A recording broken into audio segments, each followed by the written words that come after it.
Spreading the news. We interrupt our program to bring you this important message. New York, I love you. I love New York.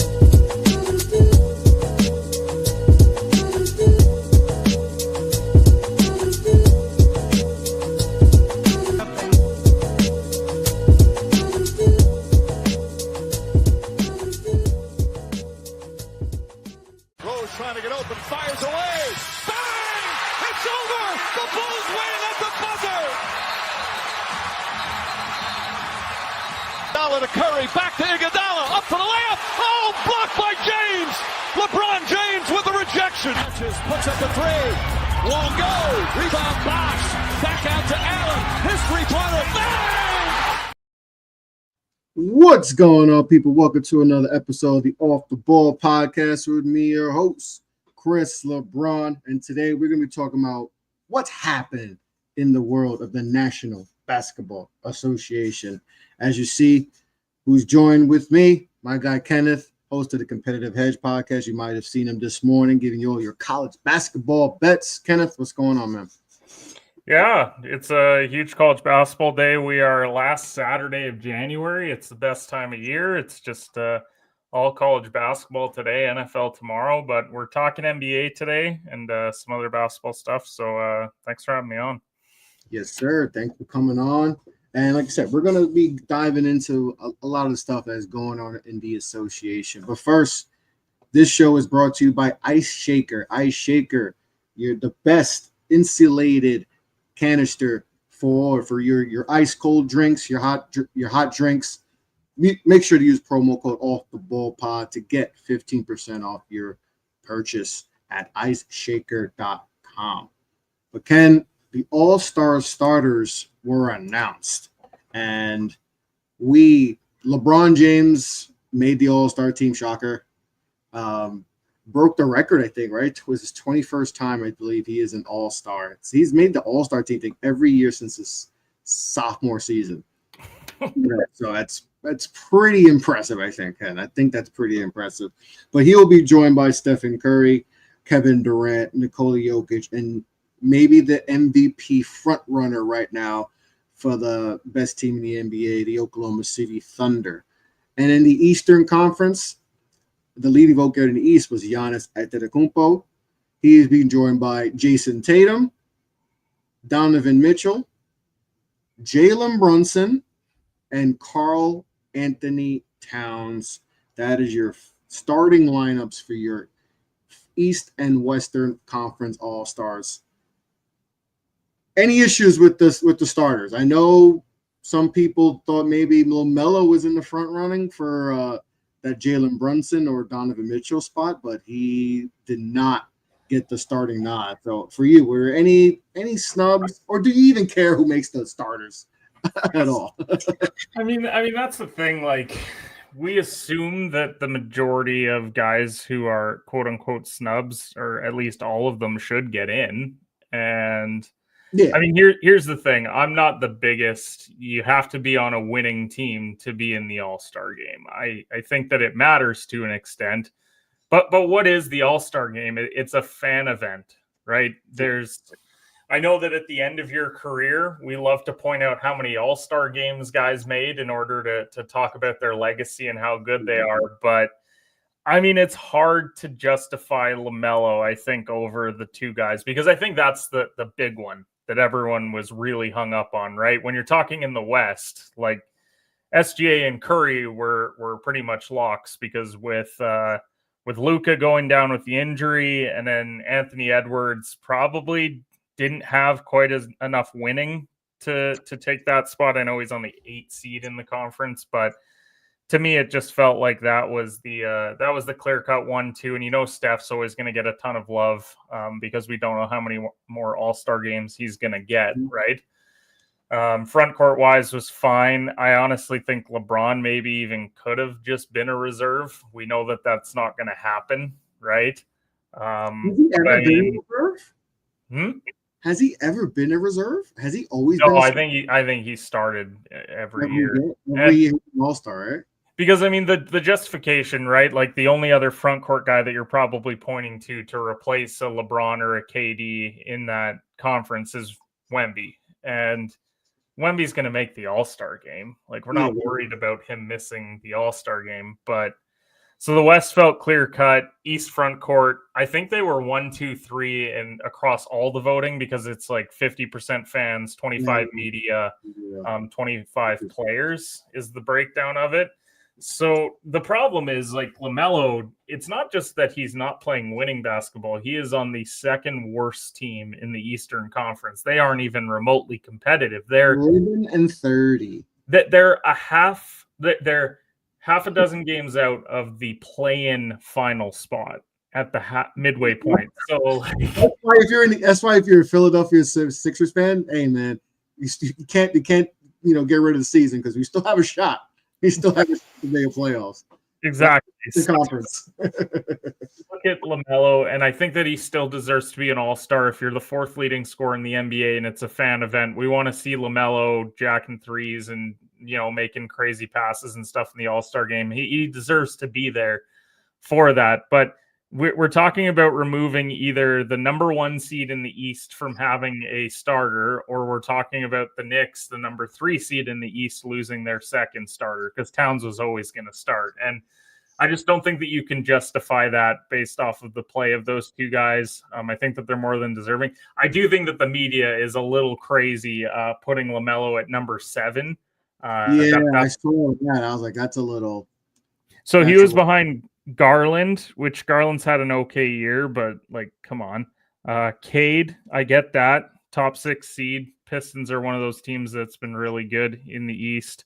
Lillard as a 4 seed, fine. Trae Young as an 8 seed, fine. And then it was LaMelo. So I don't know. To me, LaMelo's numbers are better than a lot of those guys, but you know how much the media really praises winning, and they're just going to say, well, no one's even watching Charlotte. So of course he's going to put up those crazy stats. And I think we saw this with Trae Young very early in his career, right? He was putting up like 30 and 10, but he was, the 13th. It's De'Aaron Fox. It's Trae Young. It's those type of guards that they put up the numbers, but because they're not in winning situations, they get snubbed out of awards. I mean, how many times has De'Aaron Fox probably should have been an All-NBA player or an All-Star and doesn't make it because he's rolling away.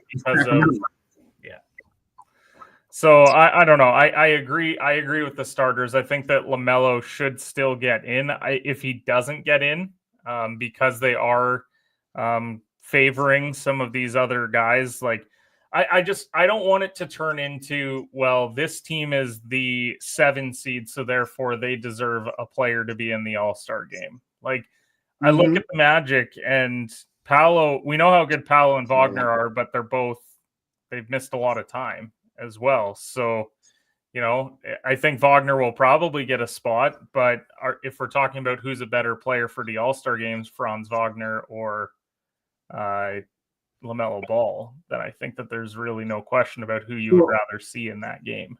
Let's do a quick little thing. Let's run through these teams and let's say who deserves to be an All-Star. So let's go Cleveland. How many guys you think they should get? Obviously they got Donovan Mitchell in the game, but does anyone else deserve to be an All-Star on that team? On that team, I mean, that's the thing. You start looking at stats, and Garland, he's 21 and 7, shooting nearly 50%. He could be an all-star, and they are the 1 seed. So it's pretty unheard of to not have a 1 seed have one player. So you could look at him, maybe Mobley for the front court because he needs size, but I don't know. They probably deserve 2. They should give it to either Garland or Mobley, and I think they will almost certainly give it to one. I don't know if they deserve both, though. I think that you have to pick one or the other. OKC on the other side is going to have the same dilemma, too. Yep, they are for sure, because they're just a complete team. That's the thing. But when you look at Cleveland, it's very clear that it's Mitchell's running the show, but Garland and Mobley have taken a step forward from last year, and that's why they're the 1 seed. So they probably deserve 2, I would say. Not 3, though. There's some teams out west that you're going to be like, who's there all? Like for instance, the Clippers are 25, and they're having a season that I don't think a lot of us expected, right? We expected a drop-off. Obviously they lose Paul George, who goes to Philly. and Kawhi's missed a big chunk of the season, and you have an older James Harden, and yet that's shooting 39% on the year. Yeah, I was about to say he's not shooting. I mean, I think he's averaging over 10 assists a game. I could be wrong. Last time I checked, but he's not playing efficient. But like, do they get Norman Powell in that game? Norman Powell's going to be the representative, and then you have like Memphis. That's another one. It's like Ja's missed a big chunk of the season, right? I'll say this much: if Jaren Jackson Jr. doesn't get into the All-Star game, like there's something wrong then, because you can't be a top 3 seed with a guy who's played the majority of the season, is as good as he has been on both ends of the floor, and doesn't get in, right? Yeah, I agree. I think he's in. But then like Houston, is it Sengun who gets the spot for them? I mean, they're the second seed in the West at 29-14. They gotta have the representative, Jalen Green? I don't think Jalen Green's an all-star. No, I wouldn't think so either. Again, that's just a complete team. You're talking about a team that has, I think, 8 guys averaging double-digit points. Like it's battle of attrition, not star power when it comes to Houston. So there's going to be some interesting when we have the reserves. I think the reserves get announced next Thursday. So it's going to be interesting to see, who gets selected on some of those teams. Like I said, the Memphis, the Houston Rockets, the Clippers, if who gets the spot on those. So, but it is definitely going to be interesting how they come about. What is it? 14 guys, 13 guys? I think they are still at 7. Are they at 7 reserves, or have they upped it? I think it's 7 reserves. I know some people want guys a team. I think it's 14. Well, because that's the thing. You start going down the list, like in the East. So Cleveland get 2. You assume Boston's going to get Jaylen Brown in. Yeah. Knicks already have their 2. Bucks will probably get Lillard. Pacers, like who are we looking at on the Pacers? They're another team that's just a lot of skill across the board. Siakam, like that's probably the name that you'd be pointing to for them. Not Halliburton get paid. Orlando probably should get Wagner. Trae Young will probably get in, and I mean after that, it's Miami, no. Yeah. Chicago, no. Philly, no. You don't think that Maxey potentially 26-6-3? How many games has he played? He's played 36 of the 43. Okay, so Maxey could be the guy there. But again, then you're probably debating, if you are looking for a final spot, you're looking on bad teams, then it's the decision of, is it LaMelo or Maxey? Because it's only a 5-game difference between those 2 teams, 4-game difference. But LaMelo clearly has the better numbers, but Maxey has a little bit more winning. So yeah, it'll definitely. I get worried. I actually do get worried that LaMelo might get snubbed. You think? You think there's a chance? I don't think so. I just, because the thing is, who determines the reserves? Is it coaches? I think it's coach. Because I remember. Do you remember? You know what? Now that you say it, remember Bradley Beal got snubbed, and he led the league in scoring that year. The coaches, and they were it was a bad. Coaches respect winning more than anything else, and so this is where I start to get concerned. Cleveland, I said they deserve 2, but would you really be shocked if they rolled out both Mobley and Garland on the All-Star team? Probably not. Because especially they got a 6-game lead or 5.5-game lead on, and the guard spot is loaded. That's the problem, is that you start going down these lists and it's like, well, if Garland's in and Cade's in and Lillard's in and Young's in, there's probably not room for them because they're going to want 4 guards, 3 front court guys, and that's. I thought LaMelo would be a starter. Now I'm like, there's a chance he gets snubbed. No, you're right.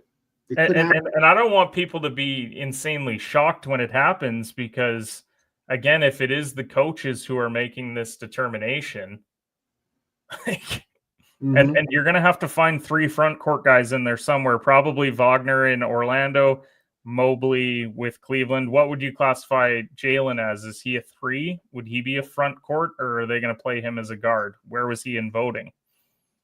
I don't know where he was in voting, to be honest. I don't recall. I think he was front court in voting. Yeah. So you're talking Brown, Mobley, and Wagner for the front court, and then that leaves 4 guard spots. Because Paolo even got love mostly from players and I think media. But Paolo missed a lot of time, so he probably won't get in. Embiid's missed too much time. Embiid's done, yeah. Embiid's not making it. Yeah, like I think you have a serious shot at it being Mobley, Brown, and Wagner, and then your guards being Garland, Cade, Lillard, and Young. Because those and all those guards are on top, 7, 8 seeds? Yeah. So just don't be shocked if it happens. And what will happen if he gets in is then one of those guards is out, and you're going to have somebody that's upset, right? Unless it's Garland, because if Garland's out, you would say, well, Cleveland still got 2 All-Stars, and the numbers are I think better. Cleveland has to get 2. They're going to get 2. I don't know which 2. I would, if I had to say, I would say it would be the backcourt. It would be Garland and. But then what do you do in the front court if you have to have 3 front court guys? Because now there's a lot of front court guys in the East right now that you would say. Because, Pascal Siakam is. Yeah, you could put him in there because they're the 5th seed. Maybe he's averaging 20, I think. 20 and 7. He's been relatively efficient in his career too. He's not a super low. He's shooting 52% from the field. He's having a good season. On a team 4 games over, and right now they're up by 20 against. So then, if it is Garland and they go Siakam, Wagner, Jaylen Brown, the spots may not be there. They really might not be there for a guy that is on the 2nd worst team in the Eastern Conference, despite the fact that he's averaging 29 points per game. Oh God, that's tough. 29, 7.5, 5.5, but he's only shooting 42%. Yeah, he's not an efficient either. It's not an efficient 29 either. It's not. But we'll see. It's going to be interesting. I didn't think. I thought we'll have to revisit this discussion in a week or 2 because we'll see Thursday. Yeah, we'll see Thursday. But at West, I think was pretty clear cut though. Their starters made sense. Yeah, the West I had no issues with. As long as you're giving credit to Memphis, I agree with the Houston and Clippers points. I don't know how you're going to fit all-stars in there with those groups, but it is coaches, so they may just pick Sengun along with Jaren and maybe throw in Norman Powell. I think Norman's going to make it. Because the guard spots aren't great. You're probably going to get Edwards will definitely get a spot. Wemby's going to have to get a spot. Wemby gets a spot. So, but that also complicates it in the front court because if you're talking Wemby, Sengun, Jaren Jackson, and Davis, someone has to get the cut there. Norman Powell is averaging close to 24 points a game. Doesn't do anything on the boards or assists. He's a legit. He's a pure scorer, and that is his role. Efficient though. He's shooting 49% on the dot, and what is he shooting from 3? 43% from 3 on high value. Yep. If he was shooting in the low, if he was shooting what James Harden was, I'd be all right. But I think you got to consider Norman Powell as an all-star. You're probably getting 2 in OKC too, because I think Jalen Williams will probably get. You got to put Jalen in. They're definitely getting 2. They definitely have to put 2. I mean, they're the best team in the NBA. Yeah, I think you have to give them 2. And Jalen's played good enough where he's playing at an all-star caliber level. 21, 5 and 5 on 48% shooting. Yeah.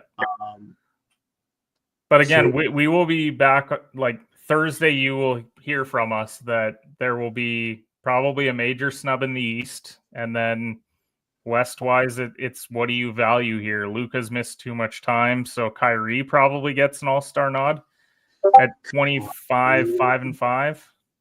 Does Luka still get consideration? Well, but what are they? 45 games they've played, and he's only played 22 of them. So he's only played half the season. I don't think he'll even get considered. But Kyrie's played 35, so he's played 80%. So Kyrie probably gets a spot as well. I think Kyrie would get a nod. And you're the 7 seed in the West. I know that it's obviously a tight race, so the difference between 7th and 10th is a game, but you got to believe that Kyrie also multiple All-Stars and stuff. He'll get the name recognition carry for that. Which means De'Aaron Fox will get snubbed again. You think Fox will get snubbed? Because you're still going to have Booker in the conversation, right? And even though he's not having a Booker type season, he's still going to be considered. You had Edwards, trying to think of the guards. I mean, yeah, Booker does kind of have the numbers edge on Fox this year. Who? A little bit. Booker? Booker does, yeah. Yeah, and I mean, let's be perfectly honest. It's a West thing too of like Sacramento. They don't love it. And then honestly, if you look at Sacramento, does Sabonis get love? 21, 14, and 6 on 60% shooting. We know that Fox is like the guy that makes the machine run, but Sabonis is got crazy numbers that don't get talked about ever. 21, 14, and 6 on 60% shooting. You know what Sabonis is going to be this era? He's going to be this era's Chris Webber. Yeah. He's a really, really good player, but because there's so many elite forwards ahead of him, same thing. Chris Webber's only like a 5-time All-Star. Realistically, he probably should have been like a 9 or 10-time All-Star. But because there's so many great forwards ahead of him, it's just the wrong era for him. So I think that's going to I think Sacramento's not getting 2. So one of those 2 guys are going to not be in all, or both might not get it. So, yeah, the problem is he's going to be like Weber, even though he plays more like Bosch. And because Bosch was an 11-time All-Star, but the big reason why was he got to be an alpha in Toronto, but then you're in the Heatles, and then you're always going to get tapped every year because everyone talks about you. And they put up their similar type players, right? Lefties that can score. Bosch was a good defender, distributor, rebounder. And yeah, he's probably going to end up more with the Weber trajectory when he could have the Bosch type. And it helped that Bosch played in Toronto, which, I was coming off Vince Carter era, so he still had some of that. He was really good in Toronto those years too. People disrespect Bosch big time because he's the third guy when you're playing alongside LeBron and Wade. Like that's somehow a bad thing when he put up some crazy numbers those years in Toronto. So yeah, we'll come back Thursday. I'll probably do a live show after the reserve, and we'll see who gets snubbed, because someone's gonna get snubbed, and it's going to be interesting to see who will get this, who won't be making the All-Star trip. There's something going on in Miami that's just very annoying. It's just very, and I don't want to talk about it really, but I just want to get your thoughts on Jimmy, because I haven't done a podcast about this. But the obviously Jimmy Butler thing is, we know he wants out. We know Miami is, Pat Riley could be a very stubborn individual, as his track record has shown since he was coaching the Los Angeles Lakers. He did it in New York, and he did it for a lot of times in his time at Miami. But Jimmy wants out. Jimmy has been suspended twice. Got a 7-game suspension, a 2-game suspension. His attire has shown that he does not want to be there. He's wearing certain team's colors on his hair and on his feet. So he has definitely shown that he does not want to be in Miami, feels disrespected. And I understand his side. I don't like his approach is probably not the approach I would go with, but I understand his side, because just think about it. There's not a lot of guys of his caliber that lead NBA teams to finals, right? Because we don't consider like Jimmy to be like he's never been in like the MVP conversation. So like for a guy of his caliber to lead this Miami Heat team to finals is that's kind of impressive. So I could see why he feels disrespected, but the way he's gone about it, he's done it everywhere he's gone. So like this is kind of his MO. And Pat Riley is a very stubborn individual, and he likes to do it his way. We saw how it ended with Miami. With LeBron in Miami. He let D Wade go to Chicago. He let his best player in franchise history go to Chicago. He did it with Shaq. He said, "Shaq, you're gone. Peace."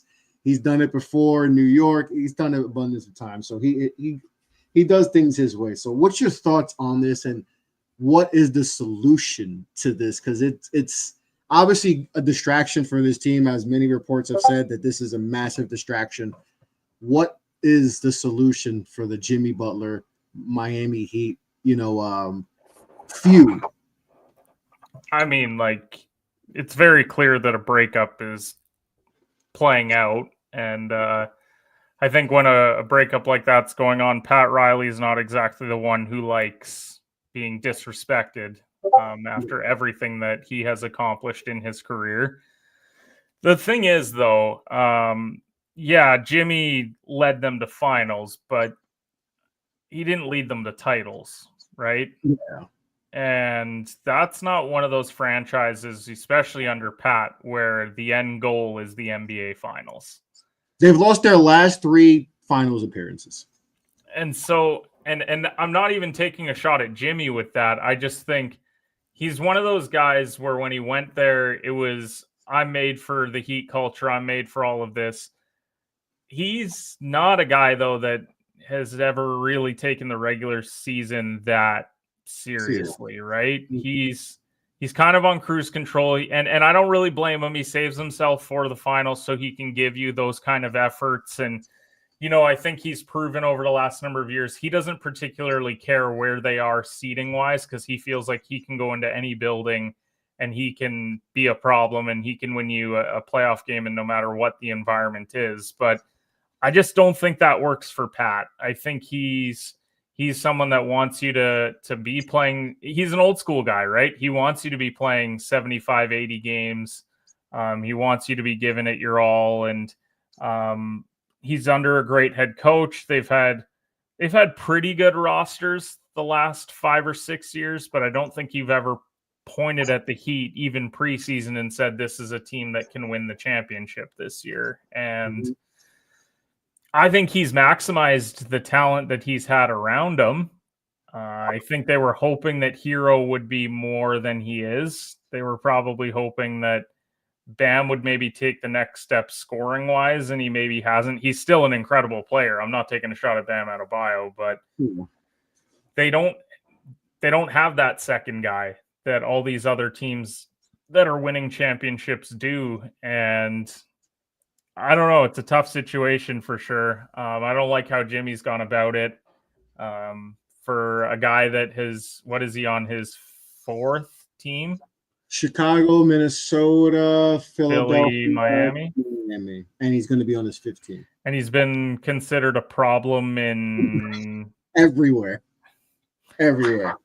So at a certain point, you may feel a bit disrespected or feel like they're not giving you what you're wanting, but there's being a professional at the same time, right? There's plenty of other guys who have wanted trades and they've waited until the summertime, or they've just demanded the trade and then just gone out and played. He's still being compensated really well. I think what his player option is like 50 something. So, he's not exactly is there a situation where it's like, all right, I'm making, like when Steph Curry was making that 4 for 40, he was grossly underpaid. It's not that type of deal where it's still, you're getting, and just all you gotta do is, extend your player option. You're going to get your 52. My thing is, where does he think he's going to get this massive deal? Because he is 35, I believe. And he has a rash of injuries he's dealt with. He's not the same player he was. That takeover Jimmy, I don't know if that's something that you can rely on. Here's the numbers difference between that last finals run and now. He was 23-6-5, and now he's 17-5-5. Like, the scoring just hasn't been there like it has in years past. And unfortunately, because Miami has not gone out and got another scorer or a guy that can kind of lessen the load offensively, because Hero's just going to play iso ball. He's a bit inconsistent. He can help you sometimes, but I don't know. They're not a particularly special roster in any sense of the word, and you have an aging superstar. And I think we saw the trades midweek with the draft picks and stuff. It's really gearing up for that 3 or 4 team trade where we'll probably see Jimmy in Phoenix, and we'll see Beal shipped out somewhere, and Middleton will move. Like, I think it is gearing up for one of those blockbuster deals. And I don't know. If he goes to Phoenix, what does he think his role is going to be on that team? You already have 2 ball dominant scorers. So how does Jimmy fit into that? They're not exactly where they're. I think they're like the outside of the play-in, if I recall. So I don't know, but I don't know what that does for Phoenix. They're the 10th seed right now, half game ahead of Golden State for 11. But what do we classify Phoenix as? Does Jimmy for Beal move the needle at all in the West? Because I don't think it does. No, I mean, because OKC's a complete team, and you're never going to be able to build with those 3 contracts of Jimmy, Booker, and KD. And it's a bad deal to me. But I think Phoenix is desperate. I think Milwaukee's probably a bit desperate, knowing that Lillard's in the position that he's in. Miami just needs to get Jimmy the hell out of there so they can, reevaluate what they want to do. But I don't know. I think we're going to see a big blockbuster trade that everyone gets excited about, and I don't think it's going to move the needle at all. It's just shifting the pieces on the board to maybe get some different personalities. You know what's funny? Jimmy said he doesn't want to go to Memphis. Meanwhile, Memphis is 30-15 right now, and that to me is so puzzling, because you have Ja, who can be the scorer. You have the defensive wizard of Jaren Jackson, and you may just have to give them playoffs. That's it. That's all that they need you for, because that's what they need in the regular season. That's why they lost from when they were in the playoffs, when they played the Lakers. That was their thing. They didn't have another guy. That could be the missing piece for them to get to that next level. And he's like, nah, I want to go to the team that's the 10th seed and half game. They're only a half game ahead of the team that's ahead of them in Golden State from being out of the play-in period. Like I said, it doesn't make them, I don't know how much we think that, Phoenix adding Jimmy is going, all right, they're the favorite. They still have front court issues that need to be fixed. Like, there's you can't fix the depth that you're going to run into with all these other teams. We just mentioned Houston has 8 guys who are double-digit scorers. You're going to face Memphis, who they haven't even been playing at full strength all year long because they've had injuries, yet they find themselves as a top 3 seed in the West. You've got OKC, which they have been winning all these games without Chet. So when he comes back eventually, that's going to be a problem. Yeah. The only road for them to even really get out of the first round is if they were somehow able to match up with a Clippers or a Lakers or somebody, but they're going to be duking it out in the play-in and then playing a top seed. So they're not even going to get the opportunity to play those teams. And this is what happens when you have an owner who just wants to make splashes. And that's what Matt Ishbia has done. He just wants to make splashes and doesn't want to actually build a team. He's not willing to wait. He's not willing to wait. And that when you have an owner like that it's I don't get it, but whatever. We'll see what happens with the Jimmy stuff, because the Jimmy stuff is getting tiring. Both things it seems petty at this point. Figure it out. Because I talked about this with Kev on before on Get a Bucket before we went on the air and just talked, because obviously he's a Heat fan, and I'm just like, I could see a situation where they just said, yo, just go home. If we can't figure out a trade, just go home for the rest of the year, man. Just go home, because this is just getting too much, and you're a distraction. So we'll see what happens with that. It's a situation that's just not really good right now in Miami. So we'll see what happens next. All right, Ken, we did a little something on OTBN. We started off with a Starguments. So we're going to start doing some, debating on the OTBN X page, which you can follow OTBN_network. And we're going to do random things, whether it doesn't matter the sport, whatever it is, it's all it's just going to be an argument who we think is better. And this one was actually a really good one. This is the first OTBN Stargument, and it is Amare Stoudemire versus Lamarcus Aldridge. And as you see on the ticker below, you see some of Amare's stats. And Amare really came on the scene, rookie of the year. It looked like he was a shoo-in first ballot Hall of Famer, and just dominated the pick and roll with Steve Nash. And then you see Lamarcus Aldridge had a tremendous career, also 7-time All-Star, almost 20-8 in his career, 5-time All-NBA. Another one who is going to be, in consideration for being a Hall of Famer. So in this one, who are you going with? Who would you rather have? Would you rather have Amare Stoudemire, or would you rather have Lamarcus? I thought this one was a really good one to start off our Starguments, because to me, if you really think about it, this one's tough. This is not as easy as you think, because I know peak Amare. I know the highlight reel, like dunking on Anthony Tolliver twice. I think he did, almost ending his career. I mean, he ended Michael Olowokandi career with the dunk, and then just the pick and roll. When we think pick and roll, you think Stockton, Malone, and you think Nash and Amare.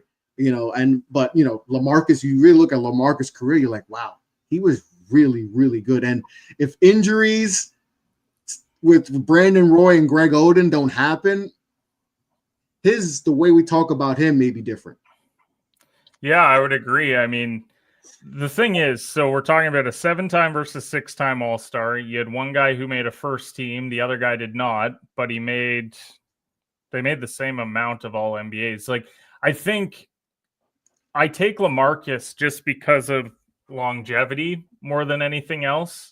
If I were to easier fit on a team too. Well, because here's the thing: if I was looking to start a franchise, I'd probably choose Amare. But yes, if I want my second piece for a championship team, I want it to be Lamarcus, because that's why it's tougher than people think. Yeah, no, and it's incredibly close because the numbers are pretty similar throughout their whole career. Neither of them won a championship, but that's probably Amare's largely due to when he was in Phoenix, they had the whole suspension stuff that kind of derailed their 1 year in the playoffs. And then he goes to New York, and then you're just in a situation where you're behind LeBron and Wade. But Aldridge never really got to play in a fantastic team, right? He had some time with Brandon Roy where it could have been special, and then Roy got hurt. And then he kind of caught the tail end of the Spurs, where they weren't quite the same team. Duncan was a bit older, and then they had the whole Kawhi stuff, but he had some decent years when him and DeRozan were there. So I like Lamarcus more just because I think, especially in today's era, obviously I don't think Amare would ever develop the range to pop out and shoot threes. I think he was always going to be a post guy. I think Aldridge would have a lot quicker. Also, his mid-range game, I think it makes spacing a lot easier in today's game. But if I'm talking about overall legacies, I probably do choose Aldridge, because I think about just with his career, when I think of Lamarcus Aldridge, I think, man, that guy was just great for 15 years. And when I think of Amare, I think that 5-year window that he had, he was maybe the best in the world at his position. But then after that, he was not quite the same. So I picked Lamarcus strictly because of longevity, but I know you're a Knicks guy. So out of these two, who was it for you? I would go, and like I said, as I thought about it, I was like, man, this is actually a lot tougher. I instantly would have said Amare Stoudemire, and I'm still gonna go Amare, but it's not like a definite, like it's not a guarantee, like 100%, like as originally when this first got presented to me. But obviously, Amare coming to New York, that was massive. And that 3/4 of that season, he was like an MVP candidate. Yeah, he was. And obviously, his body started to break down. And then obviously, we got Melo. It was a different. And obviously, that was kind of it for him. His prime was short compared where Lamarcus longevity, because the way his style of play too, where he was a pick and pop, or started to extend his range out to 3-point. He was able to last longer. He had the heart. I think he had a heart issue toward the end of his career when he went to Brooklyn. But still, I think he's a better fit on a team. But like you said, if I had to start a team, if you're telling me, all right, you get the pick, you have the number one pick, you have to pick between these two guys, start your team. I don't know. I think I'm still going to go with Amare because something about like I just remember him giving Tim Duncan trouble. Yeah. And not a lot of people gave Tim Duncan trouble. And he was one of those few guys that gave Tim Duncan problems because of his physicality, his strength, his speed. Like that was tough for Tim Duncan to handle. So I would go with Amare Stoudemire with this one. But he was the highlight reels were just amazing. I mean, he was just so and Nash. I think Nash really elevated his game because I'm interested to see because one thing LaMarcus has the edge on is like we know what he is without a Steve Nash level point guard. And now I know Amare went to New York and he had Raymond Felton, and still did good. But obviously for the most part, his prime years he had Steve Nash, and I mean I think having Steve Nash helps a lot, with your development. So I think LaMarcus has a little bit of edge with that because we've seen him without a dominant type of lead guard. But man, I'm going to go with Amare. Because I mean the thing is because between about 05 and 2011, 2012, like Amare was special. Like his numbers speak for themselves. He was like a consistent 23 and 10 guy. He was so good. He even had a year where he averaged 25. He had 26 one year. Like he was really good, but like the start of Amare, it took him a while to figure it out, and then he got Nash, and then he elevated, and then when he was with Carmelo, he elevated. But then you look at towards the tail end of the New York time, and then obviously it's late in his career, but the Dallas, Miami times, and you're like, okay. The last 5 years of Amare were 10 to 15 points a game, whereas I just think LaMarcus, he was giving you 19 to 22 every year and close to 10 rebounds, and that was going to be him for that long. And he is one of those guys that I wish had more of an opportunity in a better situation because he was dragging those Portland teams and they weren't going far. He was dragging them to the playoffs and then they were just getting beat by superior talent, whether it was OKC or Dallas had some good teams around that era. Memphis had good teams. The Spurs were still good.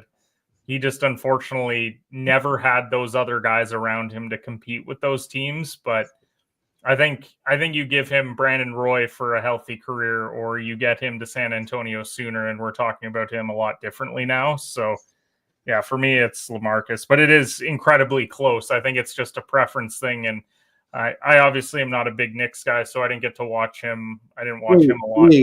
I know. You're not a Knicks fan? You don't like I know, Knicks? It's so weird, right? Oh, my. I do. I'm shocked. I'm honestly. I just didn't really watch him because I didn't care about the Knicks. So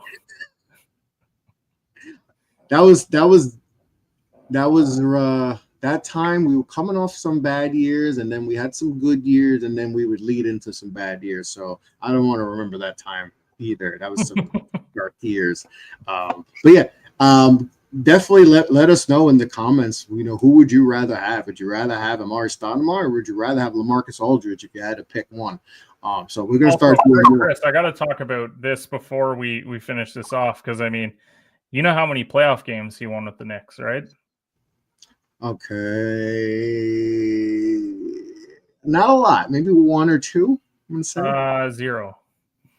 Oh, we got swept a lot. Sweep in 11, 12, and 13, or at the very least, he didn't play in a game where they won. So. He didn't play in when we had the good team. No, team. No, he did not. So shout out to Knicks legend for the playoff success that he had. And that might be the difference between him being a Hall of Famer or not. I think you think he'll still get in though, right? I don't know. I mean, it's the Basketball Hall of Fame. Everyone gets in. Yeah, that's the thing. If this was another Hall of Fame, we would just be talking about probably both of these guys just being really good for a long time, but never. It would take them like 10 years to get in, like baseball, like Todd Helton. It would take them like 10 years to get in the Hall of Fame. They'd be that type of player where it would take him a while before he gets in. He'll get in, but it's going to take him a minute.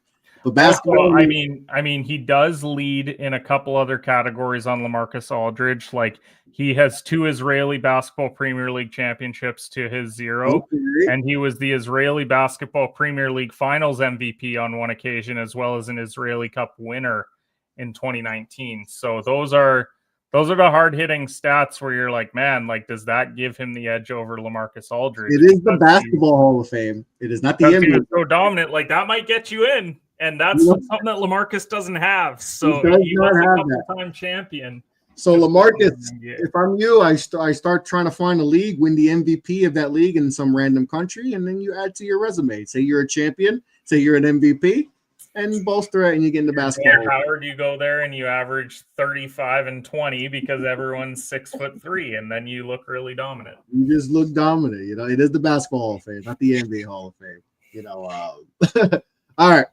One more thing before we close out, and it is a something that I just was reading about before, and the NBA trying to start up a league in Europe. And I'll give you some quotes that I have here about Adam Silver trying to, think about getting a league.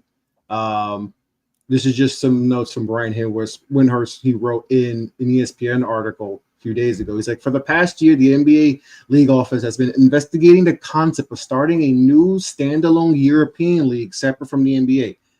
In his most expansive commentary on the matter, Silver made it clear that he believes that the current top league, the 18-team EuroLeague, is leaving money and growth on the table, and the NBA sees an opportunity to move in.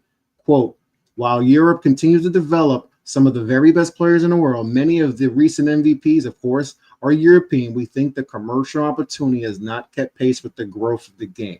Silver said before San Antonio played the Pacers in one of the games they're having in Paris. So what is your thoughts on that? Because that's very, very interesting. The possibility of the NBA starting a separate league in Europe. And I don't know how some of these European leagues would feel about that, honestly.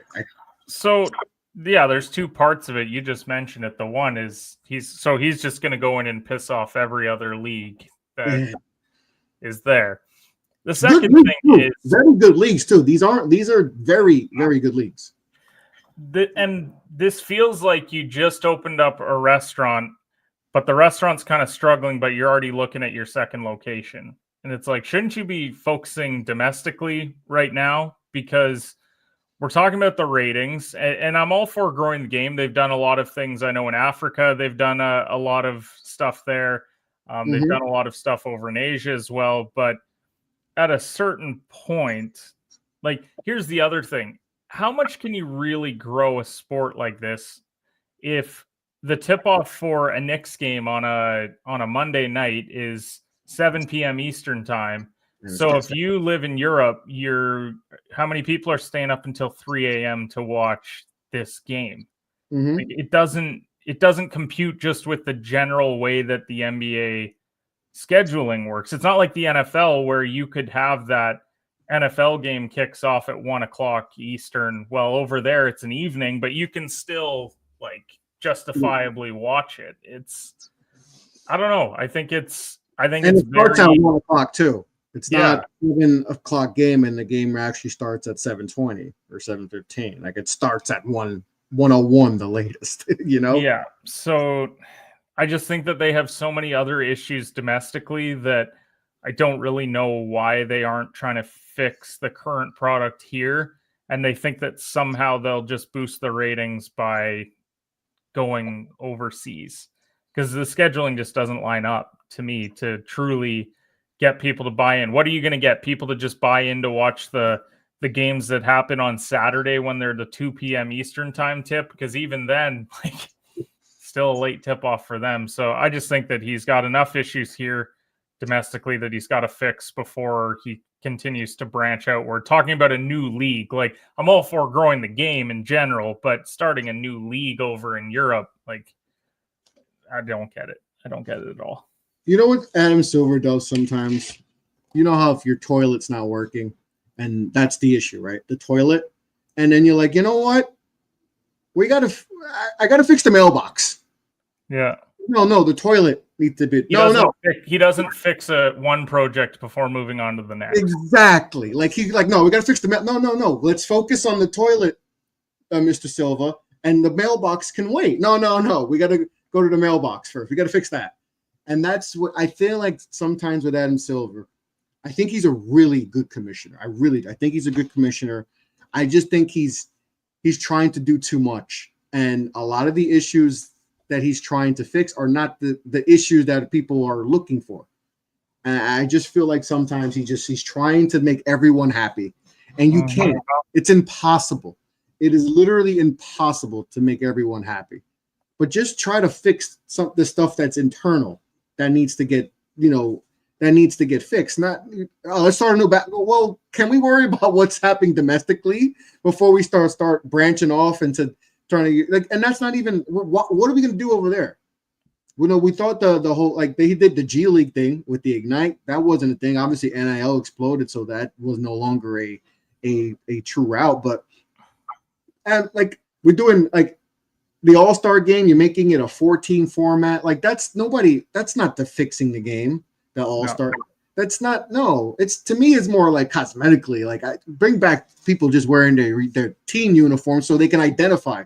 So when I watch the game and I am a fan of the New York Knicks, where your Knicks guys are at all times. There's Jalen Brunson and there's Karl-Anthony Towns. Or if you're a member, or if you're Detroit Pistons fans, man, Cade. Look at Cade. That's. To me, little things like that, I think, you need to change. I feel like he thinks they're trying to reinvent the wheel when they just need to get back to the simplicity of what got them to the position that they're in, and it's so simplistic. And a lot of their issues are real simple things, and then they just make it greater, And it's no, it's real simple, Adam. You don't have to doing too much right now, and I feel like he has way too many people in his ear, and he's just trying to satisfy everyone. But guess what? He's not satisfying the consumer themselves. And the that's people who just want League Pass to work properly and just want their All-Star game to be simple and just want the game to have a little bit of defense and not just be a 3-point shootout. And that's all that they want. That's all we want. I want which shouldn't have. I don't need to have to go through hoops to go watch a basketball game. If I have League Pass. And we talked about this before. If I have League Pass, I don't care if I'm in New York. I should be able to watch the New York Knicks on League Pass. I shouldn't have to. I got to get this other app. Meanwhile, that app just got discontinued. So now there's another app. Oh, guess what? We don't have that app on our TVs yet. So guess what? You can't. Sorry. So you're going to screw. No. That's simple things, man. Make League Pass more affordable. And just make it easier to viewership. There's no black. If you're in New York, you can't watch the Knicks or the Nets on League Pass. So think about it. That's 4 teams. If they're both playing, if the Knicks and Nets are playing, there's 4 teams you can't watch. So you just eliminated 4 teams that I cannot watch their game. So those are the things Adam Silver. I think he just tries to do too much. We don't the NBA in Europe. We don't need that.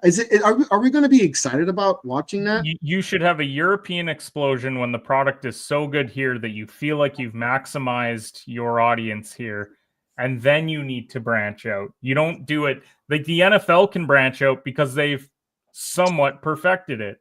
It is Sundays. People like Monday Night Football. They're indifferent. Probably hate Thursday Night Football, but that's the one thing. That's the one gripe with the NFL.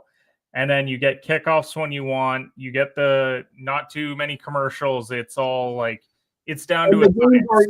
There's no black. They're on national TV. If you're local, the Giants play on Fox. The Jets on CBS. They're going to be on there, and everyone has those channels. Yep. And then you have Red Zone too, which everyone loves too. So that your Sundays, what's happening.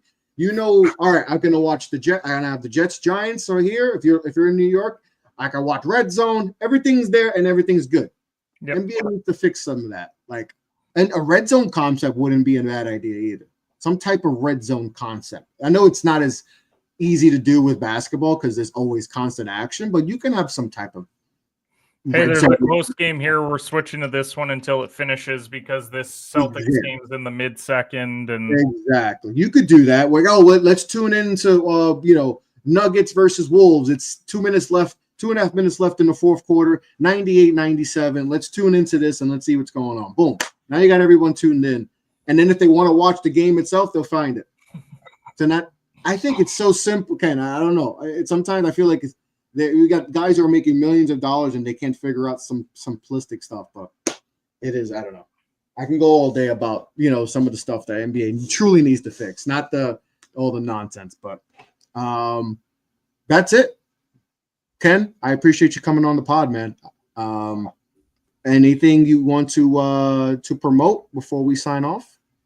yeah, I've been doing the shows Monday through Friday mornings. Kind of take it day by day. Like, I'm not going to talk betting slates if I think that there's not a lot of games to discuss, but been doing that with some of the major headlines. And then Saturday's been doing the college basketball streams. Been profitable the last 2 Saturdays. Already out to a 1-0 start today because SMU covered against NC State. So that was a nice win. They didn't go over, but they did cover. And so, just appreciate you having me on. Shooters. Don't let him bet that one. I would have picked the over and a loss. I've been sick to my stomach because the last 2 parlays I've done, I've lost by 1 leg. So, yeah. And then shooters kind of on the back burners, but that's just the reality of it. When you have one show, it's tough to keep up with 2. So been doing the one, and check out Morning Brew with Stu. I talked NFL bets on his show the other day. So. the great, our favorite head coach. Yeah, shout out the head coach. He still calls it negative 115 instead of minus 115. But other than that, he's not the biggest betting guy. But I gave some. He's recruiting. He's getting ready. So busy, right? Like it's tough to bet when you are using the terminology. He's a family man. He loves his talent. He's just an all around American. Unlike some other guys who pretend to be head coaches, we won't name their names, but Ken, I appreciate you coming on. You can follow me at Off the Ball Pod on all social media platforms. You can make sure to subscribe on Apple, Spotify. Give me a 5-star rating. Make sure to listen to the Get a Bucket podcast. We just did we just had a show a few days ago. Make sure to check that out. Also, subscribe on all podcast platforms. Make sure to subscribe on YouTube. As we, a road to 600 followers, subscribers. Make sure to hit that sub and give us a like. And like I said, comment on our Stargument with Amare Stoudemire and Lamarcus Aldridge. Which one would you rather have? On that note, be well, be safe, take care. Peace out, guys.